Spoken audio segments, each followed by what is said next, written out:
Hi hello అండి అందరికీ, నేను మీ Sridevi. Day 3 sari tips and ట్రిక్స్తో మీ ముందుకు వచ్చేసానండి. బిగినర్స్కి ఈ వీడియో చాలా హెల్ప్ అవుతుందండి. చాలామంది బిగినర్స్ ఇప్పుడిప్పుడే సెంటర్ ప్లీట్స్ పెట్టుకొని నీట్గా సారీ కట్టుకుందామని ట్రై చేస్తూ ఉంటారు. కానీ ప్లీట్స్ పెట్టిన తర్వాత ఎటువైపు టక్ చేసుకోవాలి అంటే ఎడమవైపా కుడివైపా టక్ చేసుకోవాలని చాలామంది కన్ఫ్యూజ్ అవుతూ ఉన్నారు కదా.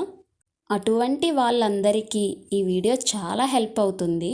కొంతమందికి తెలియక ఈ విధంగా రివర్స్ సైడ్ కుర్చీలు పెట్టడం వల్ల సారీ లుక్కే మారిపోతుంది. అలా చేసే వాళ్ళకి చిన్న టిప్ అండి. ఎప్పుడూ కూడా మీ కుడి చేతి వైపు స్టార్ట్ చేస్తాం, అక్కడికి ఆపోజిట్ సైడ్ లేదా కొంగు వైపుకి, ఇలా కొంగు వైపుకి మాత్రమే టక్ చేసుకోవాలి. వీడియోలో చూపిస్తున్నట్టుగా. ఈ చిన్న పాయింట్ గుర్తుపెట్టుకోండి, అస్సలు మర్చిపోరు. దీనివల్ల మీరు కట్టుకునే సారీ లుక్ చాలా బాగుంటుంది. ట్రై చేయండి, చాలా హెల్ప్ అవుతుంది. Please like, share, subscribe.